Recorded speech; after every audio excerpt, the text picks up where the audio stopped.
horses are not gifted in suppleness, you know. Some of the thoroughbred horses, some of the quarter horses, not gifted in suppleness. There you go, that's a better move. That's a better move. Just real soft, get that hind leg to track forward and underneath his rib cage. So that he's actually stepping somewhat like this and flexing. That's a posture that he can hold himself up. If he starts out this way, then he's crunching the hip all the time. But it's just a step or two, not a big deal. We'll start him on the other side again and see if you can get comfortable with that. You're all right. I am not a Pez dispenser, and I'm not going to hurt you. So try this. Go ahead, forward. Try to go forward. Here we go. All right. Try to go forward. That's it. There you go. So these little touches are just to help guide that flight pattern. So we're building proprioception, but we're also building relaxation to where the joint is capable of moving. Okay, you're all right. No, not towards me. Go the other way. Now you fall. Good boy. And now you can move your hip under there. There you go. So shoulders move away. And the hind leg comes forward and under. There you go. There you go. Good. Good. Good. There you go. There you go. Right, step over. So when you have a horse that's compromised, the most important thing, I say compromised, he's compromised emotionally and mentally because of what they did with him as a young horse. So for me, the most important thing really is to get him to understand that the parts will work and move. Everything is okay. You're okay. And that we might be good teachers, but you're not in trouble because you can't. We just have to help you a little bit more and find out different ways to assist you. So this just says, you'll be all right. It'll be okay. Just step over there. So I'm actually segregating from the bridle connection to the neck connection to the shoulder connection to hind leg connection. The middle part, for a while, will take care of itself. But as soon as I can, I'll say, can you release your neck longitudinally after you release your neck laterally? So lateral gives me energy and motion, and longitudinal releases the spine and the neck and allows him to lift the base of his neck and lift his back, or bascule the base of the neck and the back. But we also, as we do this, we teach him about our bridle connection, the release to the inside rein, connection to the outside rein, longitudinal release through the spine, and how to engage the hind leg. Lumbar sacral releases will allow him to use his pelvis and his hips better. You're all right. You're all right. You're all right. You're all right. Release your neck. You're not stuck. Okay? Release your neck. Let me get that out of your way. Good boy. That's it. Go ahead. You're all right. You're not in trouble. There you go. There you go. So when we're riding, we really would like to be able to get access to the horse's spine at any juncture, at any time, at any space. So what we're building in is the longitudinal release of the neck so we access thoracic spine. When we sit on him, we put our inside leg on him, we move his rib cage over so he has a place to put his inside hind leg underneath his core. So eventually the joints of the hind leg will flex and lift. There you go. There you go. Ah, good. Good. There. Ah, good. Boy, good for you. Good for you. Now we'll come back to this part and say, can you think about staying in class? Can you think about yielding to the rein? Because that's the beginning of my circle, or my ability to go in the direction that we'd like to go in. It's the beginning. But unless he complies with that, now there I'm not going to let him hyperflex his neck, because we disconnect him from his shoulders. If we disconnect him energetically, neurologically from his shoulders, he'll be heavy in his front end. Every time we hyperflex a horse's neck, we put him on the front end. So it'll be a while to get his brain connected through his neck to his spine, to the hind leg, and bring that all forward.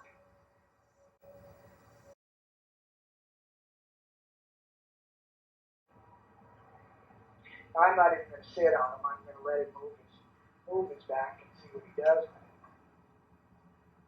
I know it's not going to work, so that's already apparent.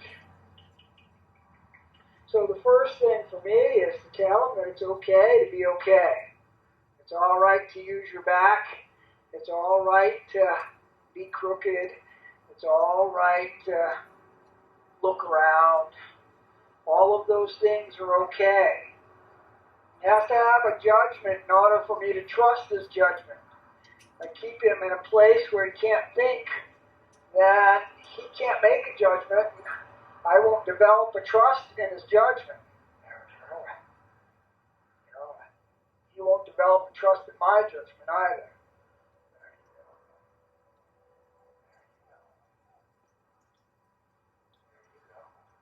Good boy. Good boy.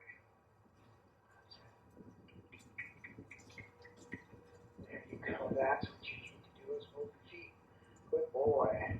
That's all you need to do. See how easy that is? Good boy. There you go.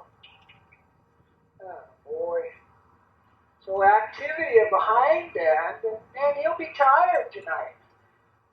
He'll move his muscles in a way that he's not used to doing. He's just used to protecting himself. And it's like me when I get hurt, I'm so stiff when I get hurt that I don't stretch, and it gets worse and worse and worse. When I start to stretch, well, yeah, it hurts, but it doesn't hurt any more than not stretching. So by tomorrow or the next day or the end of the week, I feel better. In the beginning, I don't feel better. There's no doubt about it. And he's pretty toasted. This horse is pretty toasted. But you know what? I've seen some miracles happen. I've seen some of these horses with nice, consistent work and find out that he can move his feet, start to move his feet, start to actually get his body connected in such a way that it starts to heal itself. Probably the worst thing they can do is lay around, or the other second worst thing you can do is ride him hard and put him away wet, trying to make him do stuff. No, it's progressive loading, rational progressive loading, really, that says,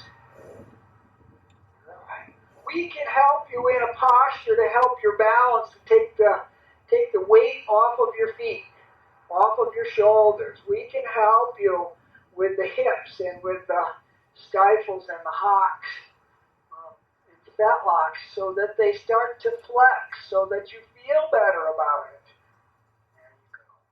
And again, we don't want to get greedy about it. We are changing the way the joint works. We're changing the way the body works. We're changing, eventually, the thought of the horse.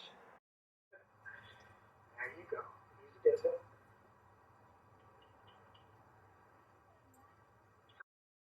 I want him to ride a little bit your length so he gets used to that.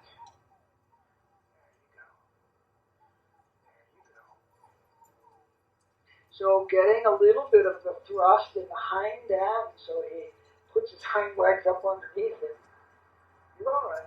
You're all right. You're all right. You're all right. You're all right. You're all right. You can go if you need to. So I say you can go if you need to, and I'll use that to do my spiral. He's pretty good kind of horse in that he's willing to try. He has a lot of try in him. He's got a lot of heart in him, because it all hurts him. Everything hurts. Feels like if anybody's ever had the flu, maybe they've fallen off the back of the truckload of hay, and the next day they get the flu. Just everything hurts, So it's not so much pain that he can't move, it just everything hurts. So I say, well, it's going to hurt whether you're standing around in a stall or you're moving, so we might as well see if we get you to work a little bit and get you to feel better, better posture, better position. And what this will do is loosen up all of his skeleton, which will eventually loosen up his muscles, which will loosen up his back because he'll be biomechanically in better alignment. Don't say that it'll happen today, but I do say that if we continue, it'll happen. If you can't do it on the ground, do it on his back with spine, you know. But by engaging the hind, by doing what we've done, we gain the ability to lift the front end. So he's not hammering down into his chest all the time, into the thoracic sling. So all of these muscles are compromised just because of what they did to him. So we're actually educating him instead of trying to make him do things that he doesn't understand. He doesn't know, because if he knew, he would do it, you know. And there's nothing that he does that's wrong. That's what he needs to find out. Because it's not wrong, it's just his interpretation of what he thinks he needs to do, or what somebody taught him to do. There you go. So I'll bring his shoulders over to the left. Bring his shoulders over to the right, just to loosen his shoulders and his thoracic spine up a little bit. And I'll change his bend. Bring his shoulders over to the left, bent with his neck bent to the right. And then I'll bring his shoulders over to the right, bent to the right. There you go. Try to come forward. Don't get stuck there. One of the things that you want to think about is asking him. He doesn't have to trot, but he thinks he has to trot because of what we needed to do in hand to get him to move his feet. But ask him to come forward when you start to spiral. So there's some energy in there. If he's sleeping in the walk, there won't be any energy.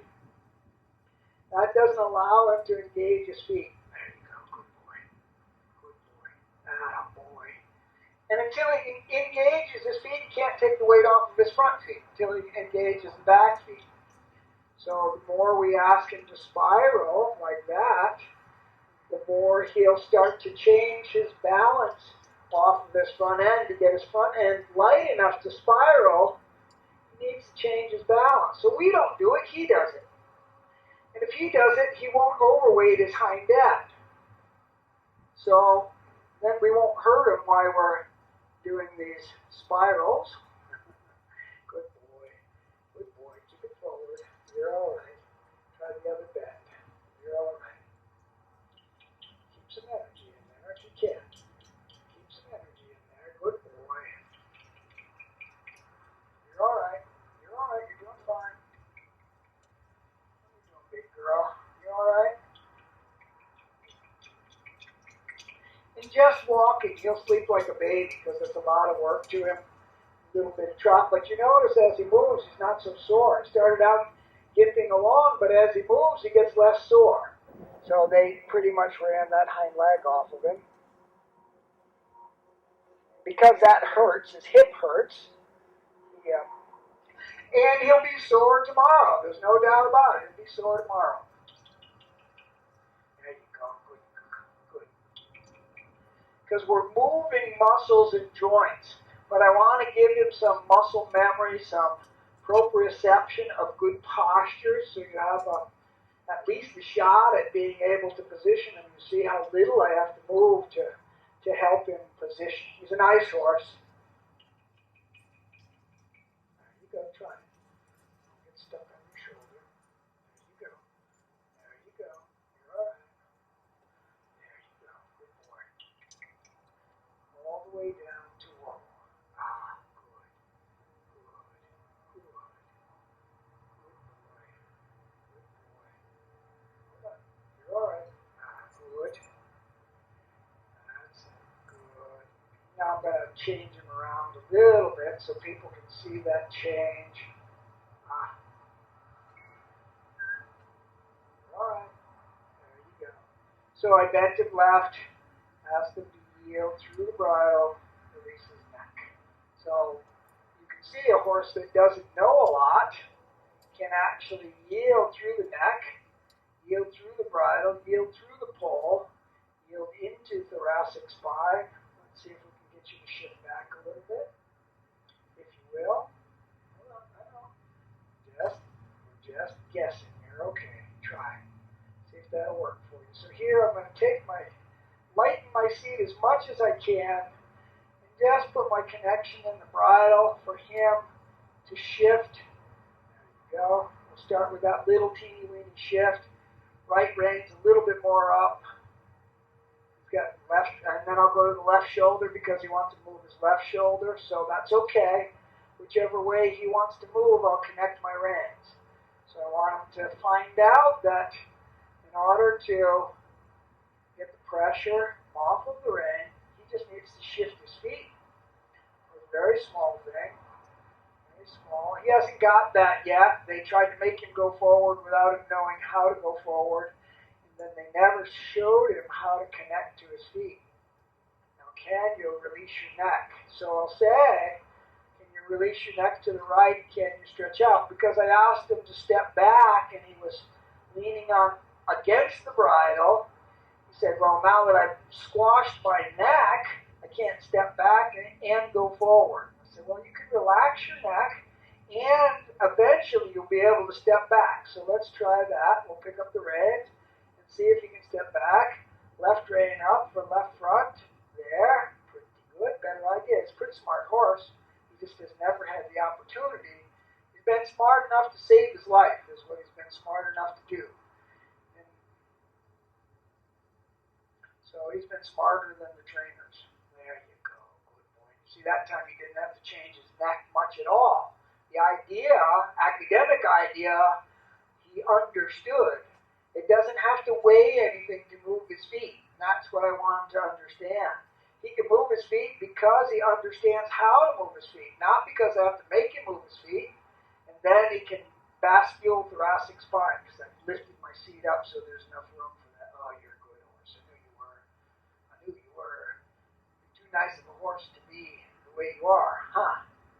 And we could do a lot more, but just tire him out, so we won't do that. I got him leaning, thinking about the bridle, not leaning up against the bridle so much. Let's see if we can just have him come forward just a little bit. Good boy. And down to halt in the smallest frame. There you go. And can you shift back from there? Can you shift back from there? Easy. You're all right. My fault. You're all right. You're all right.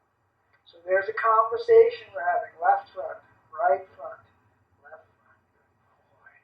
Good boy. And when we started on the ground, what we did for about 10 minutes was try to get him to shift. And he went, I can push harder than you can hold. I said, it's okay, I'm a patient man. But you see how smart your horse is. Once he has an opportunity to show you how smart he is, he'll be a really nice horse.